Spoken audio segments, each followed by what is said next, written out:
निशांत और काजल दोनों ही खामोश होते हैं। धन्यवाद, तुमने आज यहाँ सब का मान रखा और सुबह से एक अच्छी बहू के कर्तव्य निभा रही थी। निशांत ने अपना फ़ोन चार्जिंग में लगाते हुए काजल से कहा, वैसे मैं एक अच्छी पत्नी बन सकती हूँ, बस आप मुझे एक मौका तो दीजिए। काजल ने अटैची से अपना गाउन निकालते हुए कहा। यह कहकर वह वॉशरूम चली गई और निशांत उसकी बात सुनकर उसे देखता रह गया। जब काजल वॉशरूम से वापस आई तो देखा निशांत सो गया था। काजल मन में सोचा था कि आज इनसे पूरी रात जाकर अपनी सारी बातें क्लियर करूंगी, पर पहले ही जनाब सो गए। काजल ने अपने बालों को खोला और बेड के दूसरे कोने में जाकर लेट गई और अपने मोबाइल में कुछ देखने लगी, पर आज उसका मोबाइल में मन नहीं लग रहा था। दिन भर थके होने के कारण उसने मोबाइल रख दिया और लाइट ऑफ करने के लिए हाथ बढ़ाया तो उसके मन में कुछ विचार आ गया। काजल चुपचाप उठी और दूसरी साइड से निशांत के पास गई और उसे एकटक देखने लगी, फिर उसके माथे पर अपने प्यार की मुहर लगा दी। काजल के दिल की धड़कन बहुत तेजी से बढ़ गई थी। वह वापस बेड के दूसरे साइड पर आई और लाइट ऑफ कर मुस्कुराते हुए सो गई।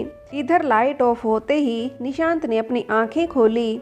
वह काजल के सवालों से बचने के लिए सोने का नाटक कर रहा था, पर जो अभी अभी काजल ने उसके साथ किया उससे उसके दिल की धड़कन सुपर एक्सप्रेस से भी ज़्यादा तेज दौड़ने लगी थी। काजल जब अपने बाल खोल रही थी तो वह चोरी चोरी काजल को देख रहा था। लाल रंग की नाइटी और अपने खुले बालों में वह और भी खूबसूरत लग रही थी। निशांत जब पूरी तरह से आश्वस्त हो गया कि काजल सो गई है तो उसने काजल की तरफ मुँह किया और काजल को देखने लगा। चांद की हल्की सी रोशनी उसके कमरे में आ रही थी और उस रोशनी में काजल का चेहरा और उसके माथे पर आती जुल्फें उसकी सुंदरता को और बढ़ा रही थी। निशांत कब उसको देखते देखते सो गया उसको पता ही नहीं चला। काजल को नींद में थोड़ा सा पैर चलाने की आदत थी, तब वह हाथ और पैर चलाते निशांत के पास आ गई थी और उसका हाथ निशांत के पेट पर था। सुबह जब काजल की नींद खुली तो उसने अपना हाथ निशांत के पेट पर रखा हुआ देखा तो वह मन ही मन मुस्कुराने लगी। उसने धीरे से अपना हाथ हटाया, फिर निशांत के गाल पर एक किस किया और नहाने चली गई। काजल नहा कर आई और तैयार होने लगी। तैयार होने के बाद काजल जब अपनी मांग भरने लगी तो अनायास उसकी नज़र निशांत पर चली गई। काजल ने अपनी मांग भरी और मन में सोचने लगी, कितना फ़र्क पड़ जाता है जब किसी औरत की मांग भर जाती है। निशांत मेरे बचपन का दोस्त, हम लोग साथ खेलते थे। वक्त बदला, हम लोग कॉलेज पहुंच गए और निशांत से मेरी दोस्ती अभी भी चल रही थी, पर मेरा ज़िंदगी को देखने का नज़रिया बदल गया था। मैं निशांत को बात बात पर हर्ट करने लगी और शायद पैसों की चकाचौंध में निशांत के अंदर की अच्छाइयाँ कभी देख ही नहीं पाई। विराज की दौलत की चकाचौंध में इस कदर खो गई कि सही गलत की पहचान भूल गई। जब निशांत ने मेरी मांग भरी तो सारे रिश्ते बदल गए। पहले निशांत से बोलने से पहले मैं कुछ नहीं सोचती थी, पर आज उसकी रिस्पेक्ट करने लगी हूँ। जिस निशांत को मैं हमेशा इग्नोर करती थी, आज उसी निशांत के द्वारा मुझे इग्नोर किए जाने पर क्यों बुरा लग रहा है। कहीं मैं उसे प्यार करने लगी हूँ या यह 7 फेरों का मजबूत बंधन है जिससे मेरी सोच बदल गई है। पर जो भी है, यह सच है कि शायद निशांत अब मुझे अच्छा लगने लगा है। अचानक से वह अपनी सोच से बाहर आई और निशांत को देखते हुए और कुछ सोचते हुए बाहर चली गई। इधर निशांत जब सोकर उठा तो देखा कि बेड पर काजल नहीं है। उसे रात में काजल का माथे पर किस करना याद आ गया और उसके चेहरे पर हंसी आ गई। उसने बाथरूम में देखा, काजल वहाँ भी नहीं थी। कमाल है, आज बड़ी जल्दी उठ गई। यह कहते हुए निशांत वॉशरूम चला गया। निशांत का गुस्सा धीरे धीरे कम हो रहा था, लेकिन वह इस बात को समझना नहीं चाहता था या काजल पर जाहिर नहीं करना चाहता था। काजल के दिल में भी प्रेम की ज्योति जल गई थी, लेकिन वह भी निशांत से अपने प्यार का इजहार नहीं कर पा रही थी। निशांत नहा धोकर जब बाहर हॉल में आया तो उसकी निगाहें काजल को तलाश रही थी, पर उसे काजल कहीं भी नज़र नहीं आ रही थी। तभी अमित उसके पास आकर उससे बोला, अरे बहन की शादी है तो कुछ काम करोगे या नहीं, या बस। निशांत झेपते हुए, जी भैया बताइए। दिन भर निशांत काम में व्यस्त था। उसने काजल को सुबह से नहीं देखा था। दोपहर ढलकर शाम हो चुकी थी। संगीत का आयोजन किया जा रहा था। निशांत से आखिर नहीं रहा गया तो उसने आरती से पूछा, आरती, तुम्हारी भाभी नहीं दिखाई दे रही क्या? भैया इतने में परेशान हो गए। वह भाभी को माँ ने कुछ काम से बाजार भेजा है। वह ज्योति भाभी के साथ गई है। बस अभी थोड़ी देर में आ जाएगी, परेशान मत होइए, आरती ने कहा। संगीत शुरू हो चुका था। सभी अपने अपने कार्यक्रम प्रस्तुत कर रहे थे। आरती के मम्मी पापा, भाई भाभी और भी कई लोगों ने अपने गायन नृत्य प्रस्तुत किए थे। निशांत अपने मोबाइल को देख रहा था क्योंकि उसका मन नहीं लग रहा था। तभी अचानक उसके कानों में आवाज़ आई, रूठे रूठे पिया मनाऊं कैसे, रूठे रूठे पिया मनाऊं कैसे। निशांत की नज़र इस आवाज़ को सुनकर सामने चली गई। काजल अपनी आवाज़ में गाना गा रही थी। सुबह से उसने काजल को नहीं देखा था और अब अचानक इस तरह से। निशांत ने मोबाइल रख दिया और चुपचाप काजल का गाना सुनने लगा। आज न जाने बात हुई क्या, क्यों रूठे मुझसे, जब तक वो न बोले मुझसे मैं समझूं कैसे। रूठे रूठे पिया, रूठे रूठे पिया मनाऊं कैसे, रूठे रूठे पिया। निशांत अभी उसके गाने को सुन भी नहीं रहा था, पर यह क्या, अचानक से गाना चेंज हो गया। ओ मेरे सोना रे, सोना रे, सोना रे, दे दूंगी जान जुदा मत होना रे। मैंने तुझे जरा देर में जाना, हुआ कसूर खफा मत होना रे। मैंने तुझे जरा देर में जाना, हुआ कसूर खफा मत होना रे। ओ मेरे सोना रे, सोना रे। निशांत को यह गाना सुनकर मुस्कुराहट आ गई। तभी आरती और उसकी भाभी जबरदस्ती निशांत को उठाकर स्टेज पर ले गए तो निशांत ने भी गाना शुरू कर दिया। दोनों डांस करके एक दूसरे में खो गए थे। तालियों की आवाज़ से पूरे हॉल में गूंज उठी थी। गाना खत्म हो चुका था और पूरा हॉल तालियों की गड़गड़ाहट से गूंज उठा था। वाह बेटा, तुमने तो कमाल कर दिया। जैसे ही यह आवाज़ निशांत और काजल ने सुनी तो दोनों ने पलट कर देखा। सामने निशांत की चाची, चाचा, पापा, पूजा और काजल के भैया भाभी खड़े थे और यह आवाज़ नीलम चाची की थी। दोनों लोगों के चेहरे पर उन दोनों को देखकर मुस्कुराहट आ गई। निशांत ने सबके पैर छुए और समर और निधि से हाथ जोड़कर नमस्ते की। वहीं काजल ने भी सबके पैर छुए और अपने भैया और भाभी से गले मिली। तुम दोनों को एक साथ गाना गाते और नृत्य करते देखकर मुझे बहुत खुशी हो रही है, नीलम ने कहा। काजल ने उनकी बात सुनकर शर्माते हुए सर झुका लिया और निशांत भी झेपते हुए अपने चाचा रौनक से बात करने लगा। काजल ने मन में सोचा, आज कुछ भी हो इनसे अपने मन की बात कहनी पड़ेगी कि मैं भी इनसे प्यार करने लगी हूँ।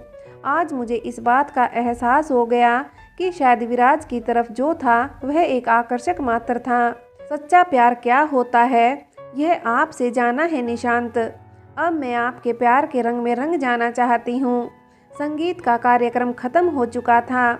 लोगों की भीड़ में काजल को निशांत से अकेले में बात करने का समय नहीं मिल रहा था और निशांत भी बहुत व्यस्त था। काजल मन में, कोई बात नहीं, रात में जब सोने जाएंगे तब बात करेंगे, तब तो हम दोनों अकेले ही होंगे। अभी वह यह सब सोच ही रही थी कि तभी ज्योति काजल के पास आकर वह मैं क्या कह रही थी कि अगर तुम्हें कोई परेशानी ना हो तो आज पूजा और निधि भाभी और नीलम मामी तुम्हारे कमरे में सो जाएं। तुम्हारे कमरे में ही थोड़े से गद्दे लगवा देते हैं तो निशांत के साथ बाकी लोग भी सो जाएंगे, क्योंकि आज मेहमान बहुत ज़्यादा हो गए हैं। काजल, जी भाभी, यह भी कोई कहने की बात है, ज़रूर गद्दे लगवा दीजिए, काजल ने मन में कहा। लो, निशांत से अकेले में बात करने का मौका मिला पर वह भी चला गया। वह थोड़ा सा निराश हो गई थी। रात में जब सब लोग सोने आए तो निशांत ने एक नज़र काजल को देखा और काजल ने निशांत को। दोनों लोग चुपचाप अपनी अपनी जगह जाकर सो गए।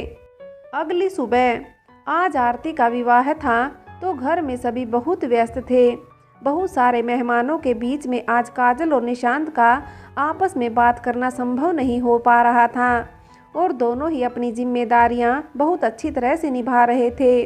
हाँ, पर दोनों ही एक दूसरे को चोरी चोरी देखने का कोई मौका नहीं छोड़ रहे थे। काजल यह जेवर ले लो और इसको भी तुम पहन लेना, क्योंकि आज शाम को मैं चाहती हूँ कि मेरी बहू बहुत सुंदर लगे। वैसे तो वह सुंदर है, पर आज उसकी सुंदरता पर और ज़्यादा 4 चांद लग जाने चाहिए। निशांत की बुआ, निशांत और अमित, तुम दोनों भी जाकर तैयार हो जाओ बेटा, बारात आने ही वाली है। अमित, हाँ माँ, बस जा रहे हैं।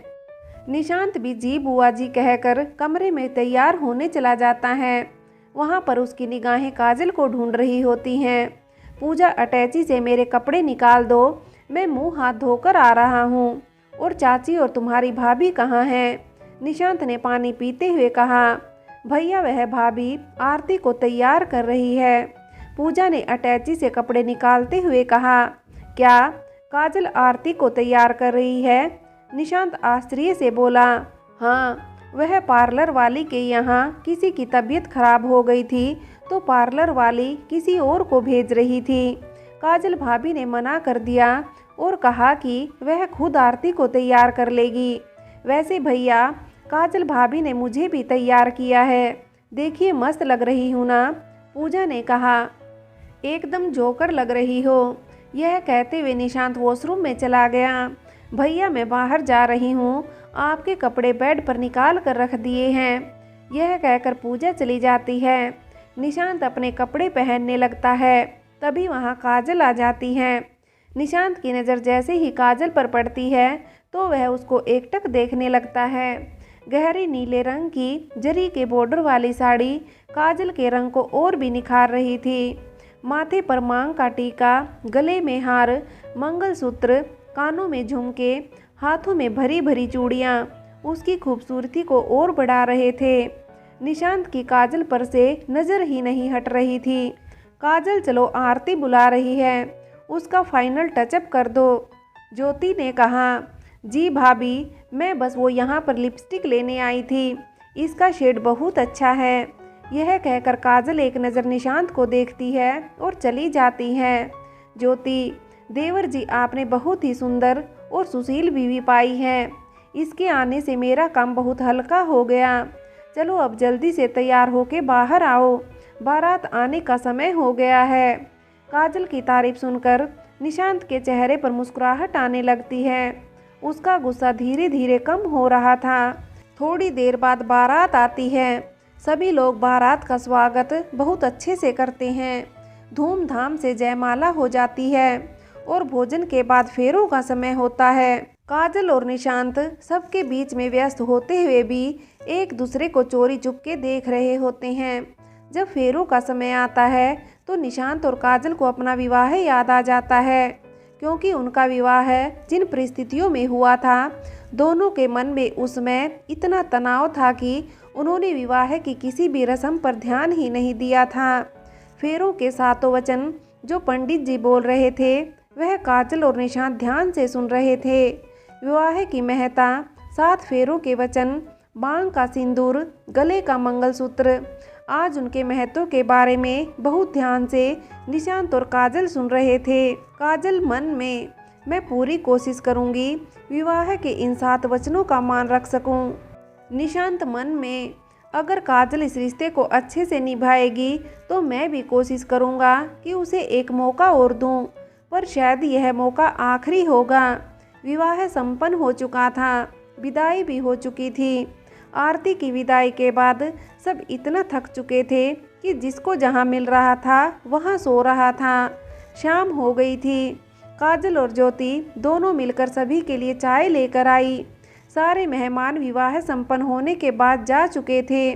घर के कुछ खास लोग ही हॉल में बैठे हुए थे। तभी निशांत के पास फ़ोन आता है। निशांत फ़ोन पर बातें करते करते बाहर चला जाता है। चाची, हम लोगों को अब थोड़ी देर में निकलना होगा, मुझे एक बहुत ज़रूरी काम आ गया है। मुझे सुबह जल्दी ऑफिस जाना है, निशांत ने अंदर आते हुए कहा। निशांत की बुआ, इतनी जल्दी? अभी तो तुम लोगों के साथ कुछ समय भी नहीं बिता पाई, काजल के साथ भी कुछ समय नहीं बिताया, विवाह के कार्य में सब इतना व्यस्त थे। निशांत, हाँ तो बुआ, आप सबको रोक लेना, पर मुझे जाने दीजिए बस, क्योंकि बहुत ज़रूरी काम है, मेरा जाना अत्यंत आवश्यक है। शेखर, निशांत के पापा, जाना तो है ही, जैसे कल जाना वैसे आज, इसलिए हम सबको निकल जाने दो दीदी। आरती जब पग फेरे की रस्म के लिए आए तो उसके बाद उसको घर ले आना। बुआ ने नम आँखों से सभी की विदाई की। जाते समय उन्होंने काजल को ढेर सारा आशीर्वाद और उपहार देते हुए कहा, दूधो नहाओ, पूतो फलो, हमेशा खुश रहो। फ्रेंड्स, आगे की कहानी के लिए कहानी का अगला भाग देखें।